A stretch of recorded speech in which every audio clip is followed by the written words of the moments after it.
Hello everyone, I'm Tony Marfione and welcome to the second edition of Microtech Blade and Board. We are going to take a deep dive into one of my dad's really awesome dishes that he did back in the day, so stick around.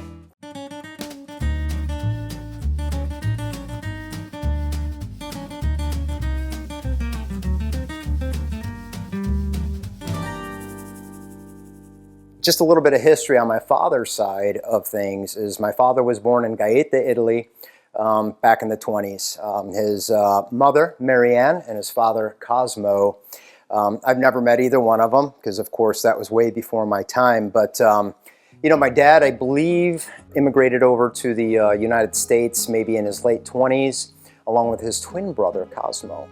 So I know that his mom, unfortunately, just like my mother, lost her parents at a very young age. But my father, again, I believe, based on the information I was given by my brother, is that he lost his mom when he was about 9 years old. And then, of course, Grandpa, Cosmo, worked on ships and was often away from home at any given point in time to provide for families. So, unfortunately, Pop had to be raised by a sister, and you know, and that's all I know about that particular. But my dad was a wonderful, wonderful entertainer.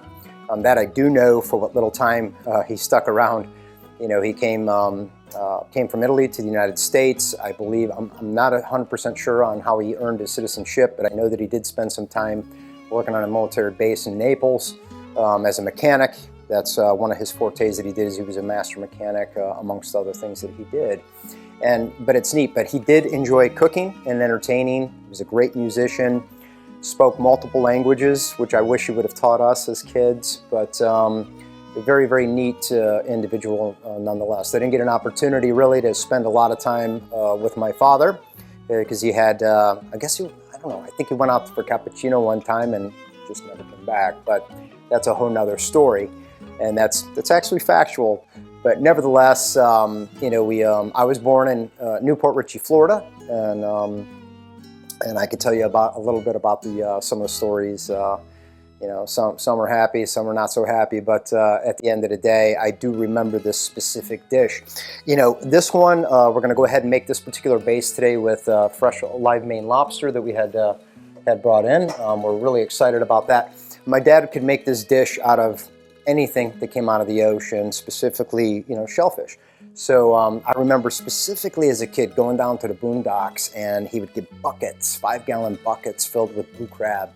And those things were the most cantankerous, meanest little critters, because by the time we got them home and he took the lid off, they were running all over the kitchen, all over the sink, and he would have to get those steamed down and put down rather quickly, but it was a hoot. But that blue crab dish, I'm gonna actually do this one for you. I just need to figure out how to get live blue crab here to North Carolina, down from Florida or wherever, and we could do this. But I remember even going out. My dad loved to fish. He was absolutely in love with the ocean, and we would go out and he could get crab. We'd go gigging crabs, or we would go out to the islands and he would get these little baby clams. They were tiny, like these garlics. These little coquina clams. I'm not remembering what they were, but he would make this specific dish on his craft, on his boat for his guests. And it was simple. So throughout the years, I remember some of the family doing something along these lines. Specifically, I learned a little bit about this dish from my half-siblings from his first marriage out of Boston. So not nearly as close with them as I hoped, but he had a family before my mother, and then, of course, had a family thereafter, which I'm extremely proud of. Like I said, out of all that, I ended up with a set of assemblies up in the Manhattan area. So Michael, Christina, and Cosmo, I adore them. Nevertheless, this is a cool dish, and we're going to get started today. So definitely stay tuned, and we're going to get ready. So this dish, if I remember vaguely, you know, my dad could. You know, would always use either a whole tomato or always fresh ingredients. He would always have, no matter where we lived, it seemed like he would always have a garden out back. Whether it was papaya, tomatoes, whatever he can grow, he was a master at this sort of thing. And of course, the old man loved super spicy stuff. It seemed like that the thing back then, but I never dipped into my dad's dish, not without being able to feel my lips or look at my eyes ever again or my hands, but always loved a little hot pepper or even beyond that in the dishes. So fresh tomato I'm going to go ahead and use today, vine ripe. I'm going to go ahead, this is my, they didn't quite have this back then, I don't think, but I use a sugar bomb, which I like in the sauces, gives it a nice sweet taste. And we're also going to use, I go back to the Cento brand because I've used everything else and it never comes out right, but I'm using a peeled tomato, which is a whole tomato just peeled. So the whole density of this is it's not going to be like a meat sauce. This is more like a, I don't know how else to describe it, but it suits itself very, very well with whether it be clam or it could be shrimp or it could be a combination of all the above, but with the lobster. So, Cento Organics, I love them. Peeled tomato, it's the whole tomato peeled, and we're going to get those in there. So as you notice, this dish towards the end is going to have the skins and have some of the flesh of the tomatoes in there. That's just going to be really, really nice on the palate. Fresh garlic, as always, that we'll dice up and we'll go ahead and we'll get in the pan. A little Parmesan towards the end, and also, of course, fresh parsley that we are going to get prepared and get that washed up for us today. And of course, a little jalapeno that I'm going to mix with some red pepper because this one's going to have a little bit of fire to it, and a little bit of red wine, and I think we should be ready to rock and roll. So as I prepare the lobsters themselves, I'm going to go ahead and start getting those split up, smack the claws, cut the tails in half, and then of course any of the insides. I'm going to go ahead and make a little casserole that I'm going to present today, and that's going to have some of the innards of the lobster itself. We're going to have a little bit of crab cake, a little scallop, and some shrimp, a little Parmesan on the top, and I'm going to bake those in, and those are going to come out really nice for you today. So like I say, let's go ahead and get started. I'm going to go ahead and decant some of these tomatoes right off the bat. It's always hard to say how much to use, but kind of can be gauged by eye, and we can get rolling here. Bowl, and then we'll add them into and show you guys what we got. So if you look into the camera or look into the thing here, you're going to see that you got a whole tomato. And like I said, it's very, very, very nice. Very nice. You want to leave those whole like that. I actually just spun these a little bit earlier. Love fresh tomatoes. Used to grow some at the back of my old residence. I look forward to getting a garden going again here at some time because I want to grow all my own ingredients going forward. Nothing like growing some of your own things. It's, I don't know, maybe it's in my DNA. I remember the gardens my dad used to have. He would have rabbits, he would have papaya and all different types of other things that he would grow and work at. And it was always fun. Known story is probably the reason why my dad skipped out of town. I was a whore when I was a kid. Some of the stories, I don't know what would make me do these crummy things, but I cut down my dad's papaya plant or trees. The only time I ever seen him cry. But clearly my father tolerated zero shenanigans and could draw his belt like a samurai if you didn't pay attention to things. So, I clearly likely deserved every whooping I got, but Dad didn't tolerate shenanigans, especially at the dinner table. Did have some great times, especially going with him boating or going crabbing. He would make a gigging spear, with a big fork on the end, and we would go down by the boat docks, and he would get those crabs, make a lunch, or do whatever else like that. It was always a good time. That's yeah, the cooking and the food and the stuff like that was always a hoot. So these I'm going to do a little bit more coarse today. Like I said, I'm just going to quarter these up, and that's exactly how they're going to go in. I want big, fat, chunky tomatoes in this sauce. Again, nothing like having sharp knives in the kitchen. It's always a pleasure to have that. Another dish that I hope to take a look at down the line is that, whether you're from Europe or around the world, there's always that one thing that you had as a kid that no matter what you had in the kitchen or what we had for a dish, there was always a side dish of something that you ate every day. And that was a dish dubbed pasta fazool. And I remember my mom vaguely making this all the time because we had to eat it all the time. It's just like one of those things like, oh my God.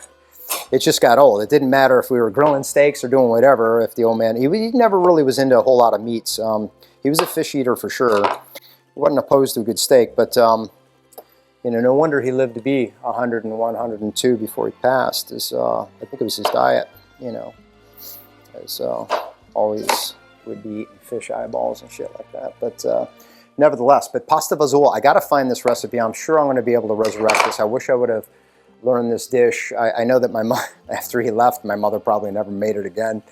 But you know, but I'm going to find this dish one way or another. I'm going to talk to relatives. I'm going to go on a homage. I'm going to definitely find out. Maybe ask his, you know, my brother Michael's mother, Linda, if she learned how to make it. I would love to be able to recreate this dish for you, at least accurately.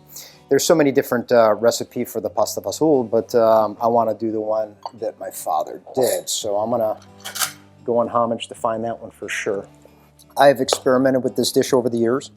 I've done it all different types of tomatoes. A lot of times if we get really, really, really good heirloom tomatoes, the ones that are just ugly and they look like they're from another planet, this dish comes out so good too. You know, again, I wanted to try to, you know, bring it to you as authentic as I remember it being done, with the exception of some of these things that I add, but very simple dish. My father also made a clam dish that was made with more or less along the lines of what they consider to be like a white sauce too as well, which was very, very light, easy on the stomach, and you could eat it until you burst, you know, and that'd be probably another one that I would like to do for you sometime. So it's neat. I don't have a lot of history on my, you know, on my father's side. I've met some of the relatives over the years. I remember vaguely back in the early 70s when I was a kid, if his sister Jean would visit some of my aunts. I vaguely remember his brother Tony, Uncle Tony, my Uncle Cosmo, which I love that man. Met him on multiple occasions. It was kind of like a fucking yin and yang between the two of them. You had my father and you had my, you know, his brother Cosmo, and one was a saint and the other one was like the devil, and that's a fact. But my Uncle Cosmo was amazing man, sweetheart of a man. I wish I could have spent more time on that side. But neat, you know, for as many times as I've been to Italy, I hope to at least get an opportunity to go visit that area and maybe meet. I was told we still have some relatives there, so that'll be an interesting trip that we'll talk about, and maybe we'll go visit and see what we can muster up as far as some of the cuisine in the localized area. I do intend to visit where my grandparents were from as well. That'll be for definitely another story for sure. Vaguely remember, like I said, I think Pops took a hiatus. Maybe it was, and I could be wrong, maybe 1976. So where he had other plans, I believe. But again, it resulted in, like I said, a blessing for me to have such a great set of siblings that I adore so much. I wouldn't trade it for the world. Okay, at this point we're going to apply a little bit of heat. So there was never really a specific name for this dish. It's just been dubbed over the year the lobster sauce. Dad's making the lobster sauce. Dad's making the lobster sauce. So it's something that my children have enjoyed over the years, and family and friends alike. It's something I've always made, and the kids would love it. I'd have to make a huge pot of it though.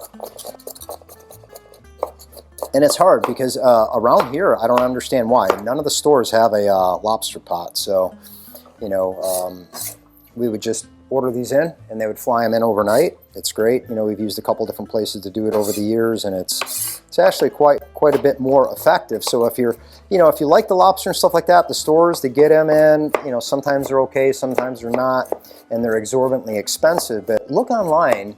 You could find a lot of these lobster houses, specifically up in Maine or Boston or somewhere along those lines.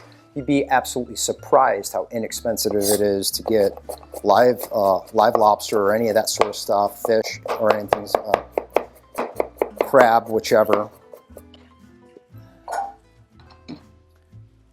And the next step is sauteing the garlic. A lot of different olive oils out there. I use the Bertolli.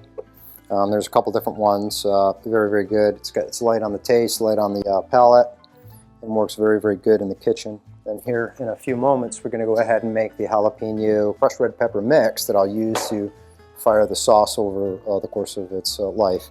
let's do the parsley next. Like I was mentioning before, the parsley comes in fresh. Just to save a little bit of time here today, we go ahead and we pull all the stalks off. The best way is to get all the stalks off the parsley.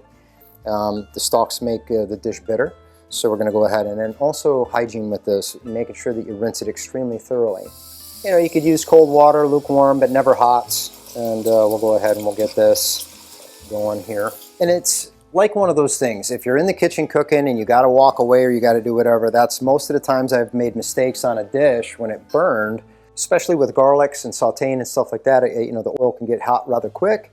And then that turning point between, getting that golden brown and burning is a finite amount of space. So just stay in the kitchen while you're doing that. If you need to stop, just take it off the gas and just set it to the back of the stove. Same with your sauce, just turn it off. We're going to go ahead and keep an eye on that garlic for a second. It's starting to go, and then we are also going to start dicing up this beautiful, beautiful parsley. So a little known information about my dad is he had a family prior to my mom, and they still all live up in the Boston area. It was my brother Joey, my brother Danny, my brother Nicky, my sister Anne Marie, and Anne Louise. I don't know them very, very super well. We weren't super close, but I've spent enough time to get to know them just a little bit. But what a beautiful family and a beautiful legacy there.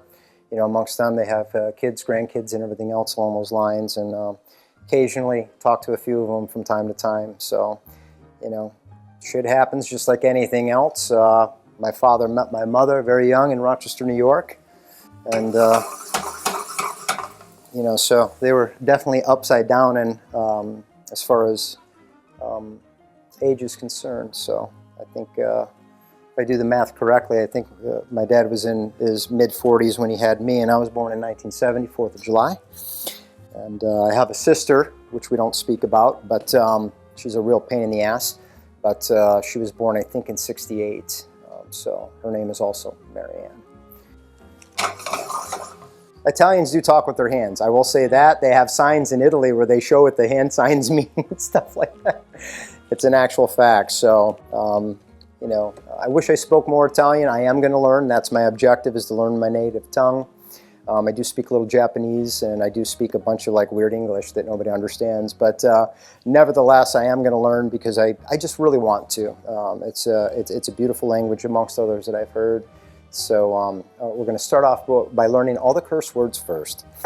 We're going to get started here a little bit. And again, just for the record, I mean, these are dishes that my folks made. I can't attest to whether or not that this is an original, authentic Italian dish. I've had some things in my travels. I've been all over Florence, all over Milan, all over Rome, and so many areas that I in between. So I've had many different styles of cuisines depending on which part of Italy I've been from. These are dishes reflective of my family. So just like my dish that I did of my mother's, that was something that her father made, and can't tell you whether or not. I'm going to visit the area where they lived because I think that there's going to be some cuisine that's going to be similar to some of the dishes that they made. But at the end of the day, this is to express the foods that they made for their families. So don't misconstrue or call me out for not being authentic. Fangul, if that's the case. Call my consigliere if you have a problem. Just kidding. But anyway, these are things that my family made, and I'm trying to bring you a little bit of my history and just try to share a little bit of those stories. So it is a very good dish. So if it's not original, who knows? But it's a dish that 9 times out of 10, when the kids or family ask me to make a sauce, they either want my mother's sauce or they want my father's dish. So these are 2 of the ones outside of a few that we're going to explore going forward that I think you'll definitely love. And it can be made a bunch of different ways. So I'm going to introduce some garlic into the sauce at this point.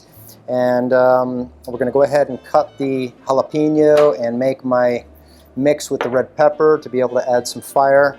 And then what we're going to go ahead and do is go ahead and break up these lobsters, because there's a segment of the lobster I use to flavor the sauce while it's breaking down, and then I add the other pieces like the tail and the claw segments later on. So it's going to be the body sections with the ribs without lungs, and we're going to go ahead and break these up in just a few moments, so stay tuned. So I'm not quite on low heat, but actually between medium and low right now. Again, I want this to simmer just a little bit, as you can see inside the camera.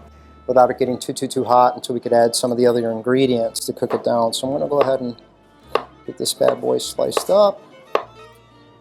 You know, with all disclaimers, I'm not a professional cook. I'm a knife maker. You know, I started Microtech in my apartment when I was 22 years old. So, you know, we cook to survive and to make our meals and everything else. But I do enjoy cooking for my loved ones. You know, and I hope to just share some stories with you along the lines. What we do hope to bring you is some people that absolutely are professional cooks that could share their stories of success and share their, you know, their experiences across the globe. So that's the main objective, is to be able to curate that kind of connection. So I think we're ready to go ahead and put this here. And again, I'm going to go ahead and add a little red pepper to mix this up. But let's feed the sauce first.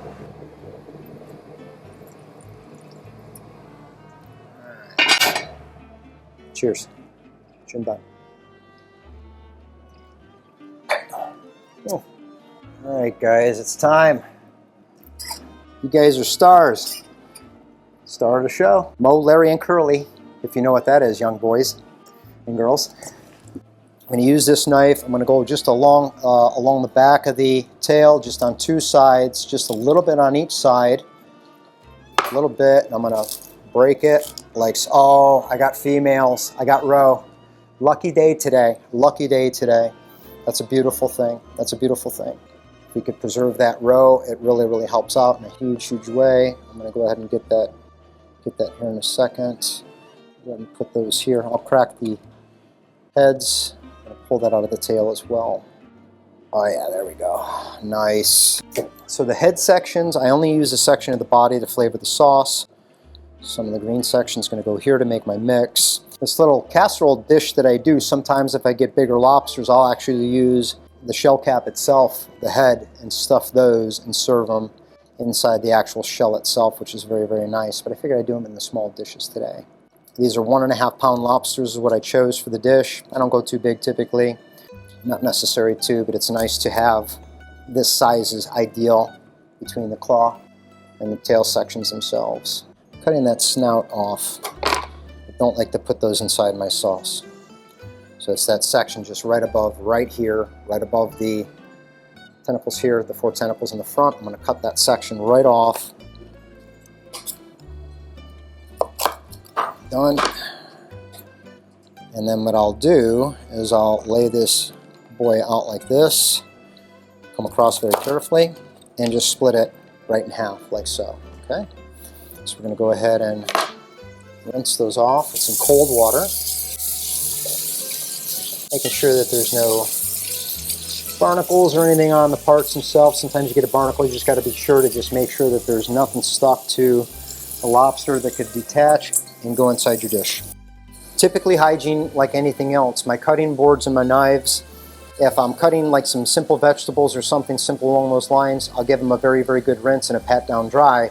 But once I get to this stage, I'm washing these with, you know, antibacterial soap, light soap, and drying them from that point forward. That's very, very important as you cook. So what I'm doing now is I'm going over the claws and going over the tails, just with a scrub brush, just to knock off any debris if there's any. Just cold water at this point, making sure that there's nothing stuck underneath the scales or in between the tail that could impede and throw something that you wouldn't want to be munching on inside your sauce. All right, everybody, what we're going to do next is I'm going to take a little bit of the sauce out and I'm going to cool it in a bowl. The roe that I have, I want to reintroduce to the sauce, but if I drop the roe in there when it's hot, it's going to cook too quickly and it's going to stay like all stuck together. So I'm going to get some of the sauce, take it out, let it sit, make sure that it's totally cold, and then I'm going to go ahead and whisk that roe into there and then reintroduce it into the sauce. It'll be wonderful. So as noted, we're going to go ahead and drop the bodies into these. These are going to give the majority of the flavor to the sauce while it's simmering, while I prep everything else. So I'll eventually take these out. You know, after they're spent, we're going to take them out of the sauce and you won't see these present in the dish. We're going to go ahead and introduce them right now. Going to go ahead and apply some heat, maybe between medium and low at this point in time. We'll get these stirred in.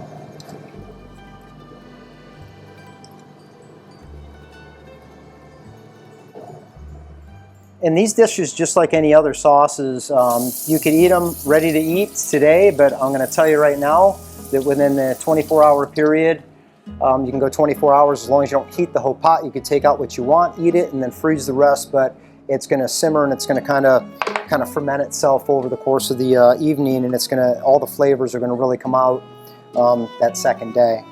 And that's a fact. That's a fact. Something, again, you want to just be very, very careful when doing. I'm going to use a little bit of a larger blade on this one here. Just make sure you bite that end of that table. Just kind of rolling right across. If you've got a good, sharp, sturdy blade, should break right across that. Very nice, exposing the meat, which is very, very nice.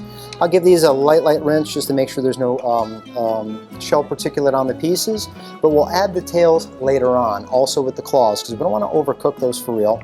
And here we go. I'm just going to set these up on top of here. So we're going to go ahead and just give these a bit of a pre-cracking. I'm going to go ahead and break this knuckle piece off here. So breaking the knuckle off is a little tough, so I'll make a small incision right across this little softer area, and it allows it to break a little bit cleaner. So just use a little paper towel or washcloth just to hold the part. So I'm just going to give it just a little incision there. I'm going to hold it here, and then just come across and just if I can get it, just break it like so. So this, breaking these off, that's what I call the knuckle section, claw section. Now I'm going to go ahead and repeat that here for a moment. Like I said, these things got spines, so you just want to be careful on where and how you grip. I've cut myself numerous times. Go figure, I make knives, knock on wood, praise God, I never cut myself really, really bad, but I've cut myself on stone crab claws and lobster shells at one time or another.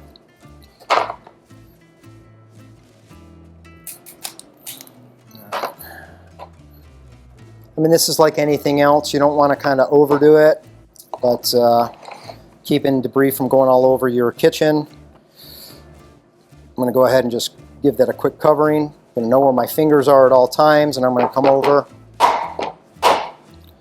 just enough to fracture the claw. Not to smash it into oblivion, it's still intact. So this is kind of what you're looking for. It takes a little bit of practice, but once you've done it, find that upper section, that harder section, come over the top, just kind of a controlled, just enough to break it and not smash it all over the place. If you go too much, you're going to smash the meat everywhere. And I mean, not a dirty stick in the eye, but it's going to break it all apart. It's not going to be that great later on. So you feel it just fracture, just enough so while you're eating, it's going to soften up. You could break it, spoon out, or use your fork to get out the rest of the really good meats. Just makes it a whole lot easier when you're trying to enjoy this dish. All right, guys, we got the sauce back up to a good heat. Let's break down. We're going to go ahead and introduce the claws just for expediency today, and we're going to put in the tails here in just a little bit. So the claw sections are going into the sauce? No.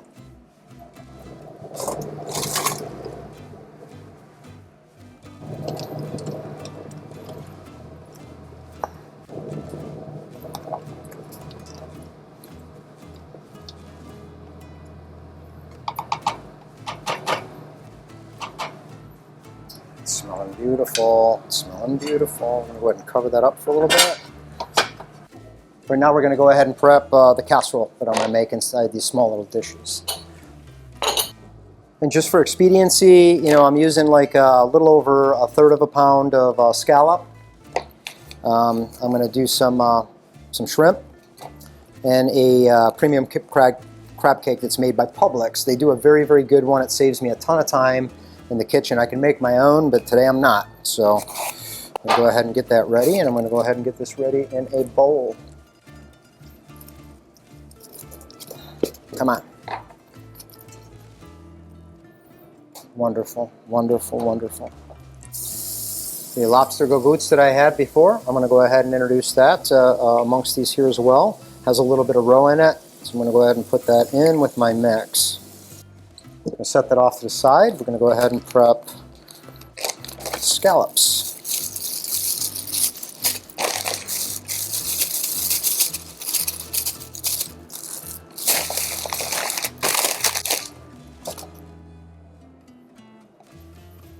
Wonderful, wonderful. Give these just a quick rinse.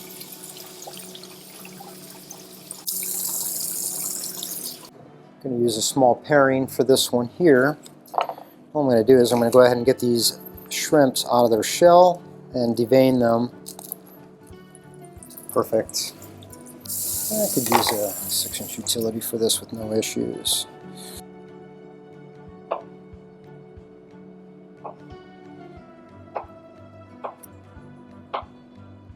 Love scallops. They're always really pleasant. So we're going to go ahead and introduce that to the bowl.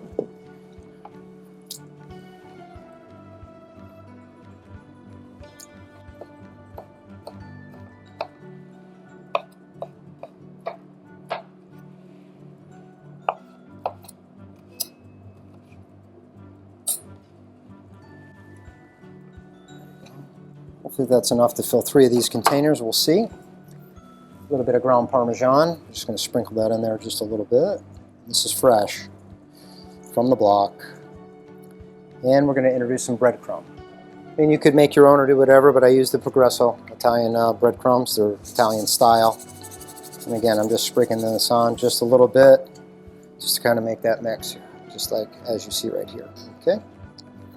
So what I'm going to do is wash my hands, put some gloves on. Now I'm just going to go ahead and I'm going to mix this up by hand.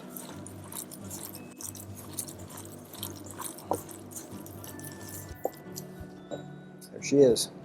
I'm going to go ahead and just coat these with a little bit of olive oil. This makes clean up a little bit easier.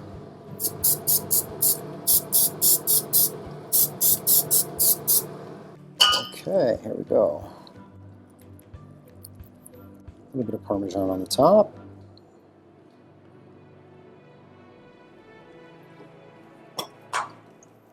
A little coat of olive oil. Done.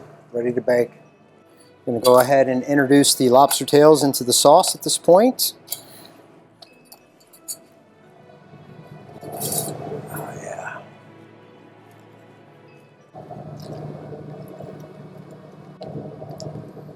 All right, we're going to add a little bit of baking soda just to break that down just a little.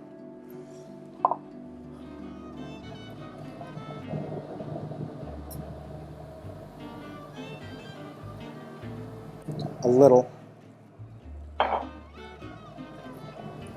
Let's get that acidity down. So at this point, the roe, we're going to go ahead and slowly introduce that into the sauce for some additional flavoring. Just kind of move that around to get these broken up a little bit further. And the roe is just, it is what it is. It's a lobster egg, so we're going to introduce it now.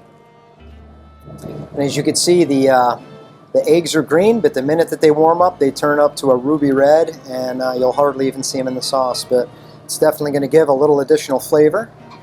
So we were really lucky to get the female lobsters at this point. But one little small detail, not a big one, but one enough to make a difference for sure. All right, we've already started to boil some water for some pasta, and we're going to go ahead and drop our small casseroles in the oven. And we'll set a timer. Probably think about 30 minutes or so. You know, we'll check them here in a minute. Folks, even though that you know that I adore the Italian 5-grain bread from Publix, we've been getting this for years. We love it, and I use it as my taste for the sauce and stuff like that.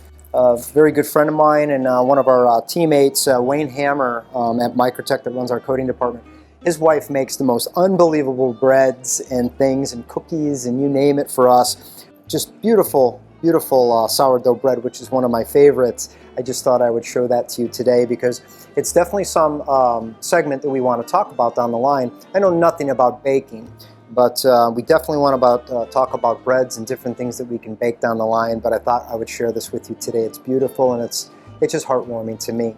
Again, communication and love through food. So. All right, guys, we've allowed the sauce to simmer just a little bit. We have some water boiling and we have the casseroles inside the oven. The pasta that I chose for today is more of a fresher made pasta that's not like your typical box pasta, so it's a little bit more fresh.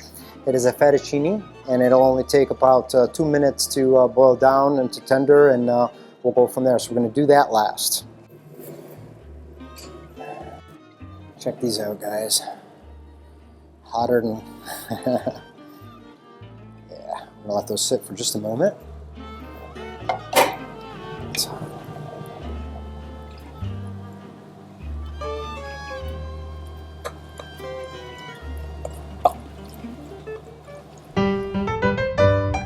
Excuse me if I don't get too artisanal with this. I just learned that word, by the way, but I'm going to do it as good as I know how.